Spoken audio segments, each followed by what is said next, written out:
CBS Radio presents the CBS Radio Workshop, dedicated to man's imagination, the theater of the mind. Tonight's presentation, The Little Prince, by the late Antoine de Saint-Exupéry.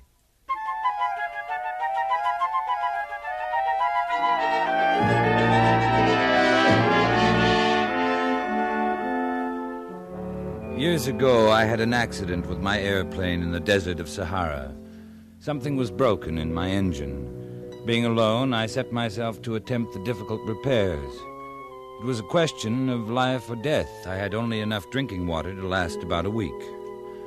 The first night, I went to sleep on the sand 1,000 miles from any human habitation. You can imagine my amazement when at sunrise I was awakened by an odd little voice. If you please, draw me a sheep. What? Draw me a sheep. I jumped to my feet, completely thunderstruck. I saw a most extraordinary small person who stood examining me with great seriousness. He seemed neither to be fainting from fatigue or hunger, or thirst or fear. When I was able to speak, I said, "What are you doing here?"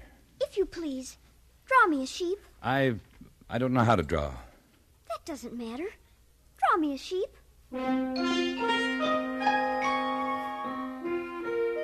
When I was only 6, I had drawn a picture of a boa constrictor, from the outside, digesting an elephant. The grown-ups couldn't understand it. They told me it looked like a hat. They advised me to lay aside my drawing and devote myself to geography, history, arithmetic, and grammar. I did because it's tiresome for children to be always and forever explaining things to them. Would you please draw me a sheep? The little fellow was so insistent, I took out my pen and some paper. Since I had never drawn a sheep, I drew for him my picture of the boa constrictor that looked like a hat. No. I do not want an elephant inside a boa constrictor. A boa constrictor is very dangerous, and an elephant is cumbersome. Where I live, everything is very small. What I need is a sheep. Please draw me one. I made several attempts. Then, being in a hurry to start working on my engine, I tossed off a drawing of a box that had some air holes in it and explained that the sheep was inside. That is exactly the way I wanted it. Do you think this sheep will require a great deal of grass? Oh, there will surely be enough. It's a very small sheep I've given you. Not so small. Look through the air hole. My sheep has gone to sleep.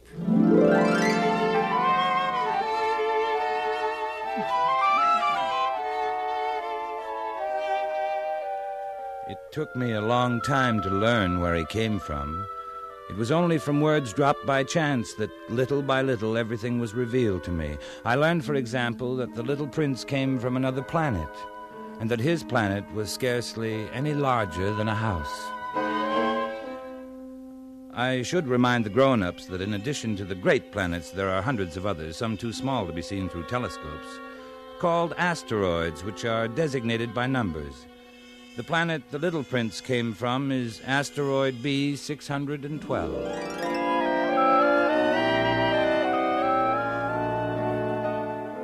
As each day passed, I would learn more about the little prince's planet. On the third day, I heard about the catastrophe of the baobabs. Isn't it true that sheep eat little bushes? Yes, that's true. Then it follows they also eat baobabs. Baobabs? But it would take a herd of elephants to eat anything as gigantic as a baobab. Before they grow so big, don't baobabs start out by being little? Entirely correct.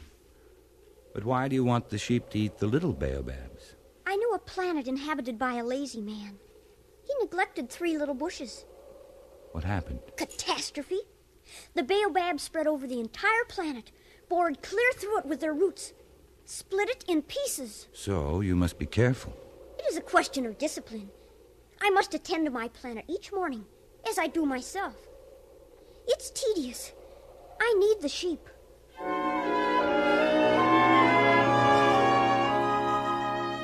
On the 5th day, thanks to the sheep, the secret of the little prince's life was revealed to me. If a sheep eats little bushes, Does it eat flowers, A too? sheep eats anything it finds in its reach. Even flowers that have thorns? Yes, even flowers that have thorns. The thorns. What use are they? Don't you ever let go of a question once you've asked it. Can't you see I'm busy fixing my plane? There's so little drinking water left, I must finish the repairs. But you haven't answered my question. All right. The thorns are of no use at all. Flowers have thorns just for spite. Oh! I don't believe you. Flowers are weak creatures. They are naive. They reassure themselves as best they can. They believe that their thorns are terrible weapons. And you actually believe that the flowers... No, I don't believe anything. I answered you the first thing that came into my head. Now, don't you see I'm very busy with matters of consequence? Matters of consequence? You talk just like the grown-ups. The flowers have been growing thorns for millions of years. For millions of years, the sheep have been eating them just the same. It is not a matter of consequence to try to understand why the flowers go to so much trouble to grow thorns which are never of any use to them. Now, just a moment. If I knew one flower which is unique in the universe, which grows nowhere but on my planet, which one little sheep can destroy in a single bite some morning without even noticing what he is doing, you think that is not important? I'm sorry. I didn't realize. Now, the flower you love is not in danger. I'll draw you a muzzle for your sheep. I'll draw you a railing to put around your flower. I didn't know what else to say to him. Night had fallen. I'd let my tools drop from my hand. Of what moment now was my hammer, or thirst, or death?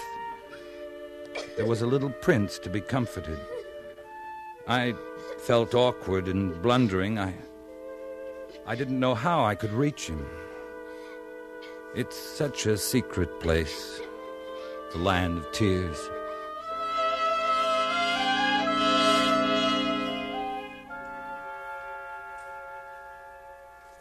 So that's why you left your tiny home on asteroid B-612. It was love. Love for a flower unique in all the universe. At first I was captivated by her beauty. Very quickly she began to torment me with her vanity, and soon I came to doubt her. Was she the only flower on your planet? Oh, no. But the others are very simple. They take up no room, cause not one bit of trouble. Your flower was different. Very. She came from a seed blown to my planet from who knows where. From the moment she first showed herself, she became demanding. She commanded all of my time. Even that time I had always devoted to the baobabs in my volcanoes. Volcanoes? I have 2 active volcanoes. Very convenient for heating my breakfast. I carefully clean them out every morning. If they are well cleaned out, volcanoes burn slowly and steadily, without eruptions. I see. I also have 1 volcano that is extinct. I clean it out, too. One never knows. No, one never knows. You were telling me about your flower. I ought never to have run away from her. I ought to have judged her by deeds and not by words. I ought to have guessed that behind her poor little stratagems lay real affection for me. But I was too young to know how to love her. The fact is that I did not know how to understand anything.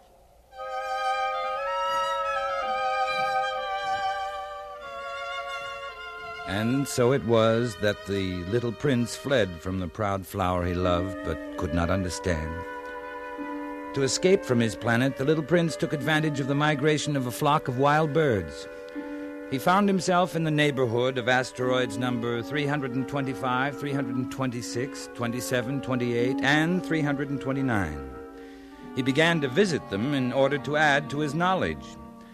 The first asteroid was inhabited by a king clad in a royal purple and ermine who was seated upon a magic throne. The king was elated when he saw the little prince coming. Ah, a subject. Approach so that I may see you better. The king felt consumingly proud of being at last king over somebody. The little prince looked everywhere for a place to sit down, but the entire planet was crammed and obstructed by the king's magnificent robe. So he remained standing. Since he was tired, he yawned. It is contrary to etiquette to yawn in the presence of a king. I forbid you to do so. I can't help it. I have come on a long journey and have had no sleep. Ah, then I order you to yawn. Come now, yawn again. That's an order. That frightens me. I cannot anymore. Well, then I order you sometimes to yawn and sometimes not to. Look here, I insist that my authority be respected. I tolerate no disobedience. I am an absolute monarch. However, I always make my orders reasonable. That is very wise. Oh, of course. If I offered a general to change himself into a seabird and he did not, it would be my fault, not his. May I sit down? Yeah, I order you to do so. Here, I shall move my robe. Sire, I beg that you will excuse my asking a question. I order you to ask me a question. Sire, you are alone here. This planet is tiny. Over what do you rule?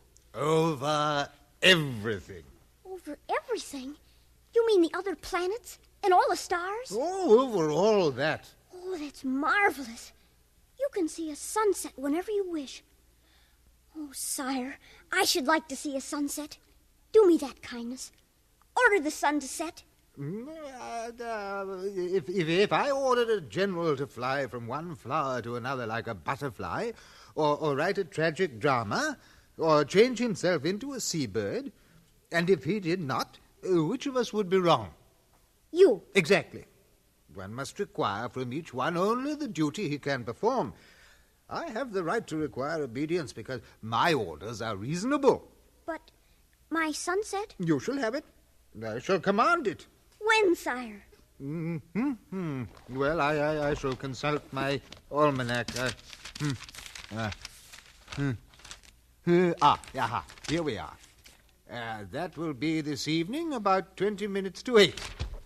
And when I give the order, you see how well I'm obeyed. I see.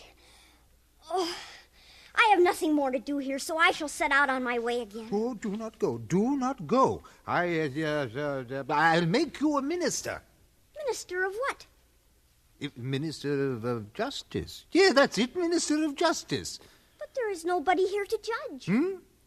Well, then you shall judge yourself. It's far more difficult to judge oneself than to judge others. I can judge myself anywhere. I have good reason to believe that somewhere on my planet there is an old rat. You can judge this old rat, and from time to time you will condemn him to death. But you will have to pardon him on each occasion. He must be treated thriftily. He's the only one we have. I wouldn't like that. I think I will go on my way. Oh, no. I am ready to depart. If your Majesty wishes to be promptly obeyed, he should be able to give me a reasonable order. Very well. I order you to be gone by the end of 1 minute. The conditions seem favorable. And hear this. I make you my ambassador. The grown-ups are very strange.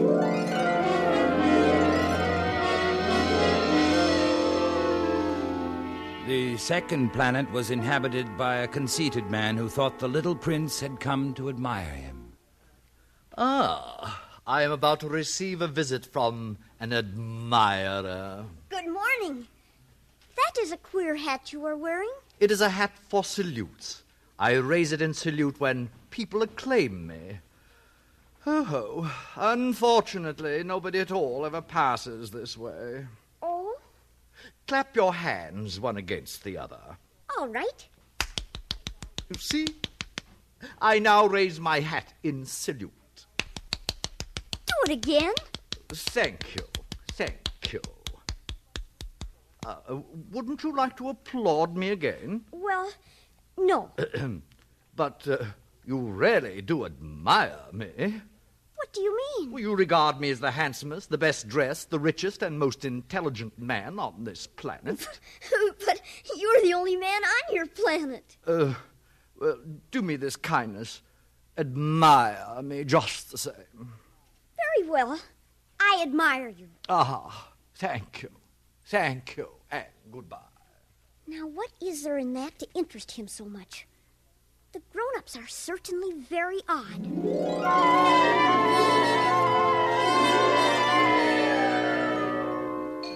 The third planet belonged to a businessman. This man was so much occupied that he did not even raise his head at the little prince's arrival. 3 and 2 make 5. 5 and Good 7. morning. 12. Good morning. 15 Your and cigarette has 7 gone make out. 22. I haven't had time to light it again. That makes 501,622,731. 500 million what? I can't stop. I've got too much to do. I'm concerned with matters of consequence. 500 million what? During the 54 years I've inhabited this planet, I've been disturbed only twice by inconsequential balderdash. This is the third time. I was saying 501 million... Millions of what? Those little objects one sometimes sees in the sky. Flies? No, little glittering objects. The ones that set lazy men to idle dreaming. You mean the stars. That's right. And what do you do with the stars? Nothing. I own them. But I have already seen a king who told me... Kings do not own, they reign over. It's very different. And it makes me very rich. What good does it do you to be rich? Well, it makes it possible for me to buy more stars, if any are discovered. How is it possible for one to own the stars? To whom do they belong? To nobody. Then they belong to me, because I was the first to think of it. I suppose that is true, but what do you do with them? I administer them, count them, recount them. It's difficult, but I am a man who is interested in matters of consequence. You cannot pluck the stars from heaven. No, but I can put them into the bank. Whatever does that mean? I write the number of my stars on a paper. I put the paper into a drawer and lock it with a key. Is that all? It is enough. That is rather poetic, but of no great consequence. Your ideas about matters of consequence are quite different from those of grown-ups. Quite. I myself own a flower, which I water every day. I own 3 volcanoes, which I clean out every day. It is of some use to my volcanoes and my flowers that I own them. You are of no use to the stars. Balderdash! Now, let's see, where was I? 342, 77 plus 89. The grown-ups are altogether extraordinary.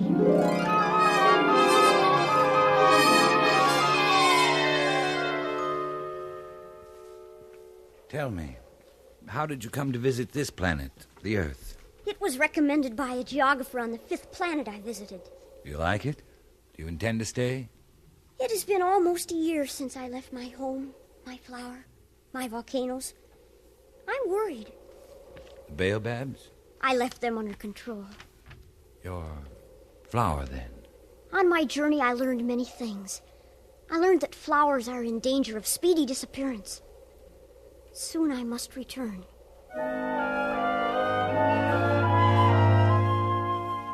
It had been 8 days since my accident in the desert. The last drop of my water supply was gone. The little prince seemed not to guess the danger. A little sunshine was all he seemed to need. He was recounting some of his experiences after coming to our planet. I met a friend. He was a fox. My dear little man, this is no longer a matter that could have anything to do with a fox. Why not? I am about to die of thirst. I'll tell you about it as we go, then. Come, let us look for a well. It's absurd to look for a well at random in the immensity of the desert. When arrived on the earth, I was surprised not to see any people. It was explained to me that I had landed on the desert. Your friend the fox told you this? No, it was a little gold-colored snake. A funny little animal. No thicker than a finger. A little yellow snake, but they're deadly. Not deadly, but more powerful than the finger of a king. He could have struck you fatally. He told me he could help me someday. If I grew too homesick for my planet. He told me all I need do is come back to the place where I descended. He would meet me there. Are you so homesick, then? It is very close to the anniversary of my arrival. At that time, my planet will be right overhead. I shall be unhappy if you go. That is what the fox said. It was his fault. He wanted me to tame him. Tame him? It was when I wandered into a garden filled with flowers. There were thousands of them, precisely alike. They called themselves roses. I was broken-hearted. Because of the roses? They were all exactly like my flower. A flower I thought to be unique in all the universe. Oh. The fox made me understand, to have hope again. He wanted me to tame him because it would establish ties and make him different from all the other foxes. I'm beginning to understand. I looked again at the roses. They were beautiful, but one would not die for them.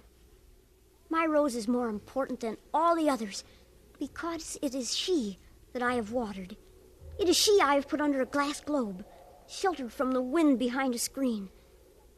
Listened to when she grumbled or boasted. She is my rose. And your friend the fox? When I met him, he was as yet nothing. Just a fox like thousands of other foxes. But I have made him my friend. And now he is unique in all the world. You have learned a secret. A simple secret.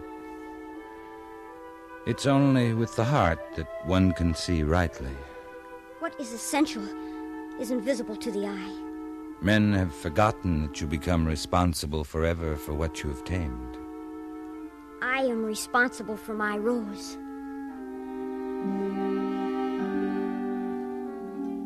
When we had trudged along for several hours in silence, the darkness fell and the stars came out.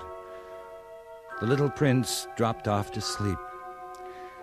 I took him in my arms and set out walking once more. I felt the need of protecting him as if he himself were a flame that might be extinguished by a little puff of wind. I walked on. I found the well at daybreak. Now, you must keep your promise, you know. The muzzle for my sheep. I remember.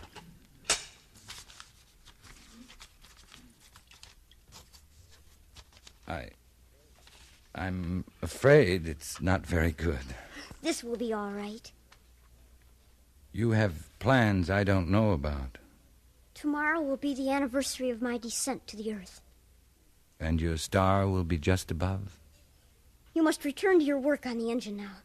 I will be waiting here. Come back tomorrow evening. I'm a little frightened. Remember the fox. One runs the risk of weeping a little if one lets himself be tamed. I was not reassured. I did not want to lose my little friend. I pretended to go, but returned and hid behind a rock. I could not see to whom the little prince was speaking. This is the exact spot. At the right time. You have good poison. You are sure you will not make me suffer too long. My heart jumped to my throat. I looked around the rock. Before me, facing the little prince, was one of those yellow snakes that take just 30 seconds to end your life. I dug into my pocket for my gun and started to run. The snake let himself flow across the sand like the dying spray of a fountain and disappeared among the stones. What does this mean? Why are you talking with snakes? You will find out what is wrong with your engine today, and you can go back home. I, too, am going home today. It is much farther, much more difficult. I want you to stay a while longer. I have your sheep and the sheep's box, and I have the muzzle. Little man, I want to hear you laugh again. Tell me it's only a bad dream, this affair of the snake, the meeting place, the star. At night you will look up at the stars. My star will be just one of the stars for you. You will love to watch all of the stars in the heavens. They will be your friends. I am making you a present. Little prince, dear little prince. I love to hear that laughter. That is my present. Just that. What are you trying to say? For most people, the stars are silent. You alone will have the stars as no one else has them. I don't understand. In one of the stars, I shall be living. In one of them, I shall be laughing. It will be as if all the stars were laughing when you look at the night sky. Only you will have the stars that can laugh. I, too, shall look at the stars. They will all be wells with a rusty pulley. You will have 500 million little bells, and I shall have 500 million springs of fresh water. Now, let me go by myself. You're afraid, little friend? I am responsible for my flower. She is so weak, so naive. She has 4 thorns of no use at all. Don't go. Please. Don't go. I seemed unable to move. The little prince hesitated, took one step. There was nothing there but a flash of yellow close to his ankle. He remained motionless for an instant. He did not cry out. He fell gently as a tree falls. There wasn't even any sound because of the sand.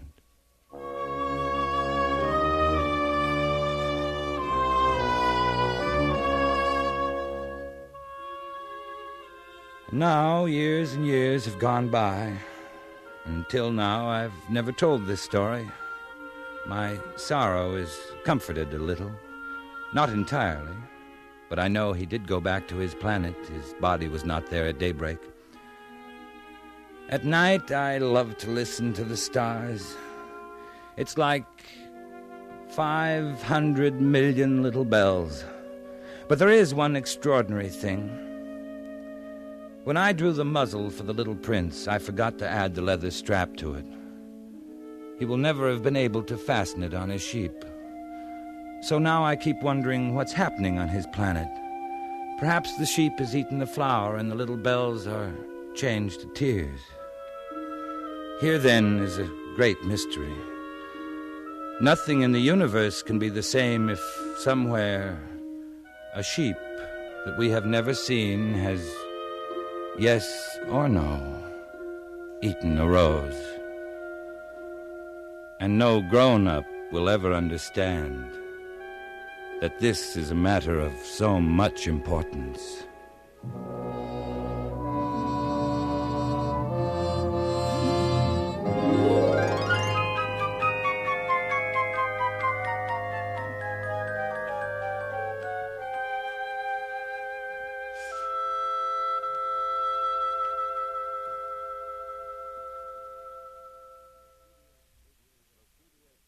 The CBS Radio Workshop has presented The Little Prince by Antoine de Saint-Exupéry, produced and directed by Anthony Ellis. The script was adapted for radio by Frank Taussig. Richard Beals was heard as the Little Prince, with Raymond Burr as our narrator. Featured in the cast were Ben Wright, Joseph Kearns, and Hans Conried. Music for tonight's workshop was composed by René Garrigank and conducted by Wilbur Hatch. This is Hugh Douglas inviting you to join us again next week when, from New York, we present H.L. Mencken, The Story of a Journalist. That's next week on the CBS Radio Workshop.